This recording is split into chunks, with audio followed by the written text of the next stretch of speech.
let's we don't have to waste really much time. I don't get a gaga or anything like that. There's no, unfortunately, without Brian, there's no morning game or morning game. Just kickoff game.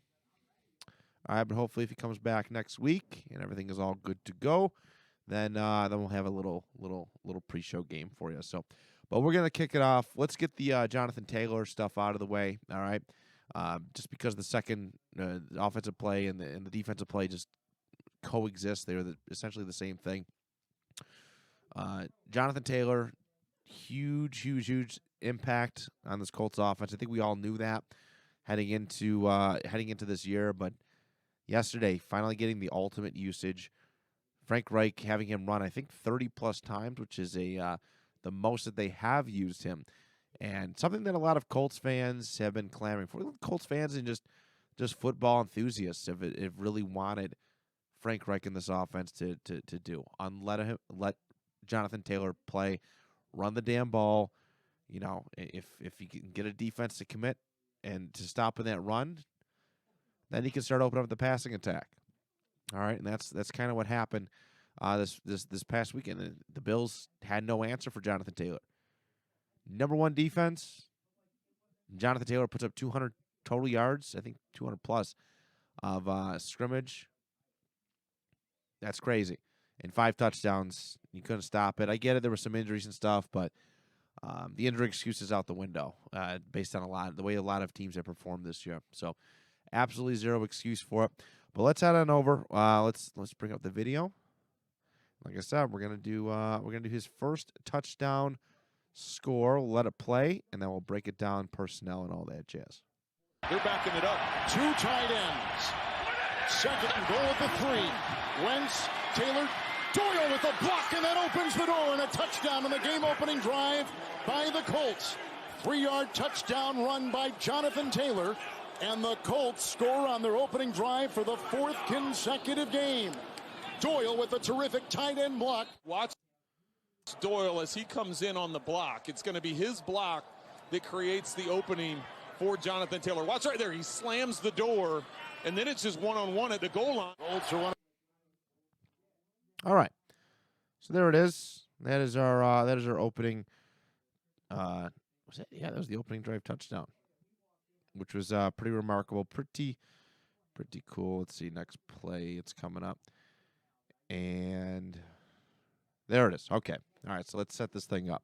Yes, open and drive touchdown. The Colts have done that, and I think just about a bulk of their last 2 months' worth of games. All right, maybe 6 or 7 or something like that. But they're in a good spot. Their offense is kind of clicking right now, and obviously JT is a huge part of it. So I do want to preface this as well. We did mention the injury thing, right? So the Bills, again, it's not an excuse. This team is still really good. And 1 or 2 missing players can't be the reasoning for your team not getting stuff done. They are missing Starla Tulele, who is an incredibly underrated run stuffer. And, of course, their Pro Bowl linebacker, Tremaine Edmonds, was out due to I believe it was an ankle injury. Latulele from COVID protocols, but Tremaine Edmonds was a game-time decision. He was out.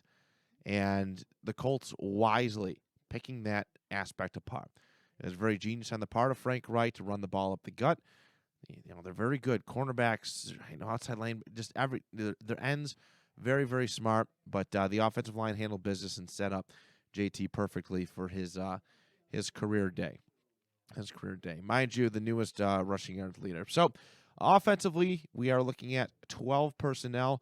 Johnathan Taylor, the lone man in the backfield, and we have 2 tight ends here on the left side. I believe that's Mo Alley Cox and Jack Doyle, who are tremendous blocking tight ends. Of course, this is a single. And I've learned a few new terms this week, so we're going to open things up as far as what we're calling some of these formations. This is single back ace pair twins.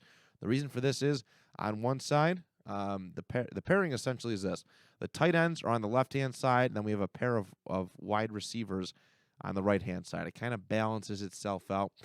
And, but yeah, for those who don't know, again, if you're just joining us, it's the first time you're listening to one of these film study sessions, or, you don't know anything about it. One running back, the first digit is always the running backs in the personnelage, which we did say established was 12 personnel. And that is Johnathan Taylor, and then our the second digit, the 1, 2, 12 personnel are the 2 tight ends. So that's what we're looking at here for the Bills defense. We're just a goal line defense. Again, we're starting to learn that a little bit more. They're playing pretty close to the line. It looks like they got a couple cornerbacks on man coverage. Of course, it's Pittman, and I believe that's Pascal. Those are wide receiver 1 and 2 to really help sell that maybe this could be a pass. But they're pretty ready, at least right now, before the ball is snapped. The Bills defense pretty ready to stop the run up the gut. So let's play this a little bit. I'll keep the audio down as far as the video goes for that. Okay, all good. Carson's making his pre-snap reads. That little head tilt from the side. You've seen him. And it's such a minor thing, but he's figuring out how to attack this thing.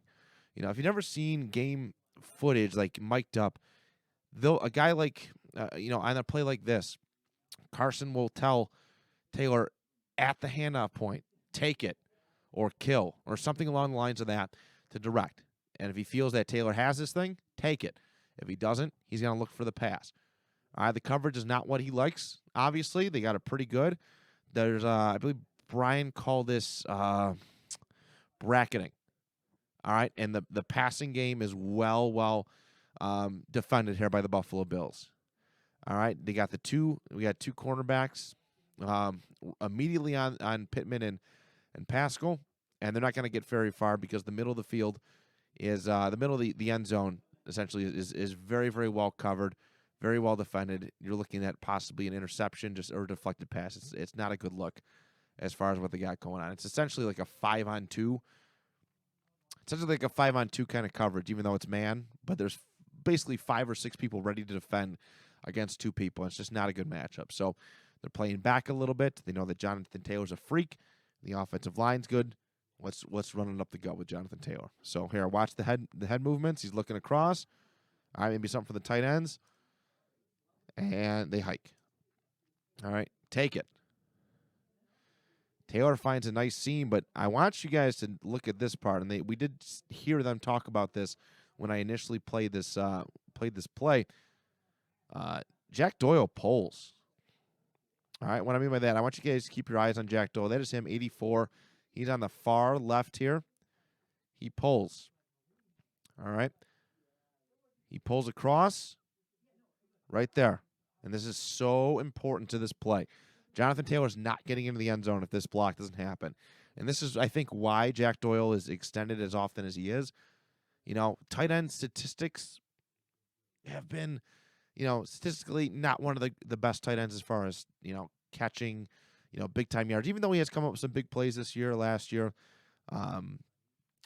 touchdowns and all that jazz, he's not like, he's no Travis Kelce. He's no, like Zach Ertz from a couple years ago. He's really, really good when it comes to blocking, though. Sorry, I'm still my voice is still gone from yesterday. I was screaming like crazy.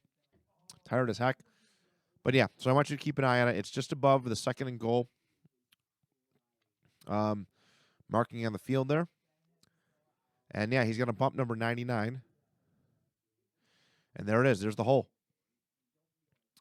Right there up the gut. The offensive line has plenty of push. It doesn't seem like a lot of room. But for a guy like Johnathan Taylor, who's shifty, quick, he's got all the room that he needs. All right, look at 78's got this guy here, 72. The offensive, the Mo Alley Cox in our left end, I believe that's Eric. I think that's Eric Fisher. Have these two well contained. Carson Wentz is out of trouble. These cornerbacks, all right, their eyes are on the receivers, and this guy's playing back maybe a little too far. I think I believe the protocol for that is you play back as far as the offense is on the line of scrimmage, but he really just kind of couldn't get anything done. And look at that, Taylor finds a seam. This guy reacts maybe just a hair too late. Even though Taylor hits him head on, Taylor has all the momentum. All right, he's running head down a little bit. He's got all the momentum, and he pushes himself into the end zone. Is that Trey White too? I think it's Trey White. So he ran over Trey White. All right, but this is the key for all this because the blocking. All right, this run game that the Colts have isn't as successful if the Colts can't block. And there were a ton. There were plenty of offensive line issues coming in to this year. The first 4 weeks, Eric Fisher was slacking. Quentin Nelson was hurt. Braden Smith was hurt. This line was all over the place. They had Turnstile Tevy. They were calling him Sam Tevy. He was just letting everybody through. And then the offensive line actually has tremendous depth right now. Quentin Nelson got hurt later in the game, and somehow the offensive line still held up really, really well and was able to help Johnathan Taylor just get more and more yardage. So, but that's the genius of this design. So we got two wide receivers here to draw some attention off of the potential run. All right, keep those cornerbacks. There's two. So you got 11 defenders on the field. You take 2 away. That's not bad. And of course, these guys are bracketed, and we got 1, 2, 3, 4, 5, 6, 7 people blocking, 9 people essentially. And these guys are just safety, right? They're playing back. Obviously, Trey White's a cornerback, but they're playing back to just kind of prepare for it. But Johnathan Taylor has a full 5 yards of momentum to go before he gets going. He's not getting stopped. Of course, if Jack Doyle misses this block, it's not going to work out so well. But yeah, let's take another look at this. We'll leave the audio on, and we'll turn it down just a hair so I can talk over it. All right, there it is. Looking side to side, making his reads. And there's the handoff. Big block by 84. It was kind of nice. He hits Jack Doyle. He hits 99 and bumps him into 84 over here. And up the gut.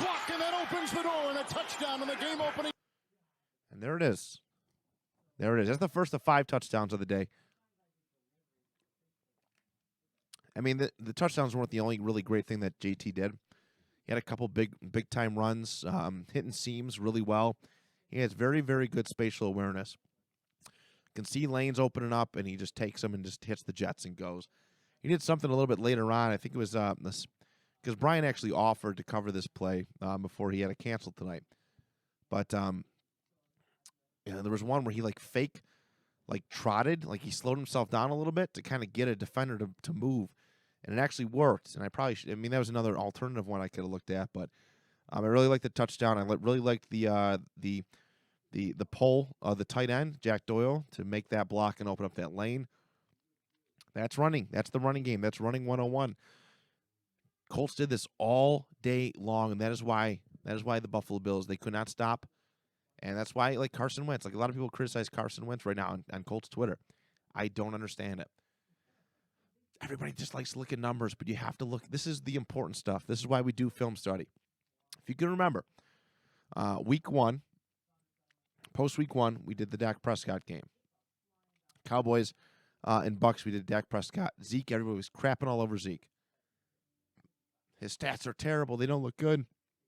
Yada, yada, yada. But schematically, Zeke gets paid big money because he can block really, really well. And he gave Dak Prescott ample time to make those throws. Jack Doyle, a perfect example of this, gets paid a lot of money because he can block really, really well and open things up for the run game. All right? Carson Wentz, he did his job. He did his job. When they needed big-time throws, Carson Wentz hit those throws, all right, to extend drives. But other than that, it was JT's game, and that's all Carson Wentz had to do. Why deviate from something? Why force passes against a really good secondary? Why deviate from that game plan when it's working all the time and the Bills can't stop it? So I just want people to see the game a little bit differently. And again, I know we're not experts. I know we're not, myself, Brian, nobody on the show is an expert. But when it comes to film study, myself and Brian are very much not experts. Definitely not more than anybody else on this show. 319! 399! Cut! 3-3! Yeah, spot.